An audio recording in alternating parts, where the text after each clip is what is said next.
ದುಡ್ಡು ಇದ್ದಿದ್ರೆ 6-7 ಜನ ಮನೆ ಮುಂದೆ ಬಂದು ಇಟ್ಕೊಂಡ್ರೆ ಅವ್ರು ಕಟ್ಟಿದ್ದ ಅರ್ಥ ಮಾಡ್ಕೋಬೇಕು.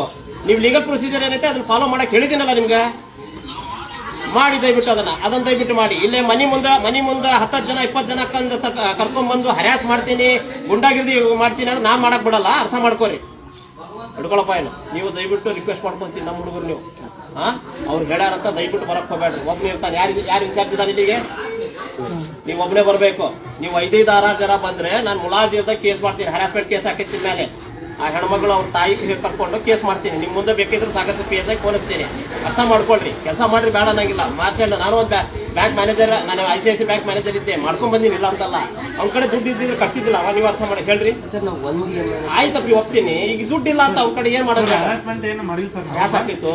ಈಗ ನೀವು ನಿಮ್ಗೆ ಜಾಬ್ ಅದು ಕೇಳ್ರಿ, ಹೆಸರೇನು?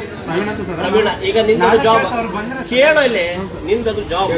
ಅವ್ನಿಗೆ ಹರಾಸ್ಮೆಂಟ್. ಯಾಕಂದ್ರೆ ಇದ್ದಿದ್ರೆ ಅವ್ನು 4-5 ದಿನ 10 ದಿನ 15 ದಿನ ಕಲ್ಲತ್ತೀರಿ. ನೀವು ಕಟ್ಟಿದ್ದಾವ ಎಲ್ಲಿಂದ ತಂದು ಕಟ್ಟಬೇಕು?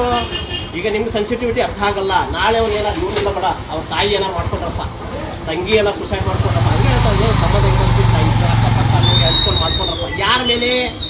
ನಿಮ್ ಮೇಲೆ ಬರ್ತೈತಿ. ಐಡಿಯಾಟ್ಗಳು ಅಲ್ಲಿ ಕೂತ್ಕೊಂಡಿರ್ತಾರೆ ಮುಂಬೈ ಒಳಗ, ಚೆನ್ನೈ ಒಳಗ, ಬಾಯಾಗ ಒಳ್ಳೆ ಬರ್ತಾವ. ಅದಕ್ಕೆ ದಯವಿಟ್ಟು ಮಾಡ್ರಿ, ಬೇಡ ಅನ್ನಂಗಿಲ್ಲ. ಅವ್ನ ಜವಾಬ್ದಾರಿ ಐತಿ, ನಿಭಾರ್ತಿ, ಬೇಡ ಅನ್ನಂಗಿಲ್ಲ. ನಿಮ್ಗೆ ಒತ್ತಡ ಆಕೈತಿ, ಬಾ ಕೇಳ.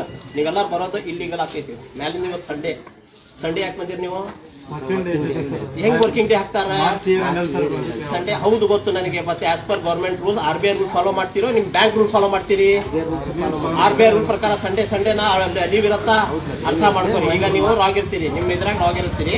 ದಯವಿಟ್ಟು ಹಿಂಗೆ ಹ್ರಾಸ್ ಮಾಡಕ್ ಹೋಗ್ಬೇಡಿ. ಇದು ಗುಂಡಾಗಿರಿ ಹಾಕಿತ್ತು, 4 ಐತಿದ್ರಿ. ಈಗ 8 ಜನ ಹಂಗ ಹೇಳ್ತಾ ಇದ್ರಿ. ಆ ಪಕ್ಕದ ಮನೆ ಯಾರು ನಿಂತ್ಕೊಂಡಾರ? ಅಲ್ಲಿ ನಿಂತ್ಕೊಂಡಾರ. ಇಲ್ಲಿ 8 ಜನ ಇಟ್ಕೊಂಡ್ರೆ ಏನ್ ಅನ್ಸುತ್ತೆ ಜನರಿಗೆ? ಅಂಜಿಕೆ ಆಗುತ್ತಾ? ನನ್ಗೆ ಗೊತ್ತಾ ನಿಮ್ ಸಮಸ್ಯೆಗಳು ಇದಾವ, ನನ್ಗೆ ಗೊತ್ತೈತಿ. ನಿಮ್ ಪ್ರೆಷರ್ ಐತಿ. ನೀವು ಅದು ರಿಕವರ್ ಮಾಡಲಿಲ್ಲ ಅಂದ್ರೆ ನಿಮ್ಮ ಮೇಲೆ ಮತ್ತೆ ನಿಮ್ ನೌಕರಿ ಹೋಗ್ತಾವ.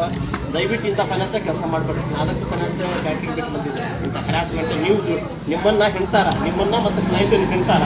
ಅಲ್ಲಿ ಮ್ಯಾಲೆ ಕುತ್ಕೊಂಡಿರ್ತಾರೆ. HDFC ಕೇಳಿರಿ, HDFC ಬ್ಯಾಂಕ್ ಕೇಳಿರಿ, ಗೊತ್ತೈತಾ ನಿಮ್ಗೆ? 1 ಲಕ್ಷ ಕೋಟಿ ರೂಪಾಯಿ ಮೊನ್ನೆ ಆಗಿತ್ತು. 1 ಲಕ್ಷ ಕೋಟಿ ರೂಪಾಯಿ. ಇದೇ ಮಾಡೋರು ಈ ಫೈನಾನ್ಸ್ ಅವರೆಲ್ಲ ಮಾತು ಕೊಟ್ಕೊಂಡು. ದಯವಿಟ್ಟು ನೀವು ಅರ್ಥ ಮಾಡ್ಕೊಳ್ಳಿ. ಕೆಲಸ ಅಂದಾಗ ಮ್ಯಾನೇಜರ್ ಹೇಳ್ತಾನೆ, ನಿಮ್ಗೆ ಕೇಳ್ರಿ, ನಾನು ಮಾತಾಡ್ತೀನಿ. ಅವ್ನಿಗೆ ನನ್ನ ಬಗ್ಗೆ ಗೊತ್ತಿಲ್ಲ, ಅವ್ನಿಗೆ ನನ್ನ ಬಗ್ಗೆ ಗೊತ್ತಿಲ್ಲ. ಅವ್ನಿಗೆ ನೆಕ್ಸ್ಟ್ ನಾನು ಆಫೀಸ್ಗೆ ಬಂದು ಮಾತಾಡ್ತೀನಿ ಅಂತ ಹೇಳೋ, ಅವ್ನಿಗೆ ನನಗೆ ಕಳಿಸ್ತಾನೋ ಪಾಠ. ಅವ್ನಿಗೆ ಹೇಳ್ಬೇಕಂತ ನಾನು ಇದ್ದಿದ್ದು ಕಟ್ತಿದ್ದೀನಿ ನೆನಪಿ. ಅರ್ಥ ಮಾಡ್ಕೊಳ್ರಿ. ನಾನು ಅವನಿಗೆ ಅಲ್ಲಿ ಆಫೀಸ್ ಬಂದು ಮಾತಾಡ್ತೀನಿ ಅಂತ ಹೇಳೋ. ಅವ್ನಿಗೆ ನನ್ನ ಬಗ್ಗೆ ಗೊತ್ತಿಲ್ಲ ಸರಿಯಾಗಿ. ಅವ ನನಗೇನಂತ ಗೊತ್ತಾ? ಬೇರೆಯವ್ರು ಹೇಳ್ದಂಗೆ ಅವ್ನ ಬುದ್ಧಿ ಹೇಳ್ಬೇಕಂತ ದುಡ್ಡು ಕಟ್ಟಕ್ಕ. ಇದ್ದಿದ್ರೆ ಇಷ್ಟೆಲ್ಲ ರಾದಂತ ಮಾಡ್ಕೊಂತಿದ್ದಾವ. ಅಕ್ಕಪಕ್ಕ ಮುಜುಗರ ಆಗಲ್ಲ ಅವ್ರಿಗೆ. ನೀವು ಅರ್ಥ ಮಾಡ್ಕೊರಿ, ಮುಜುಗರ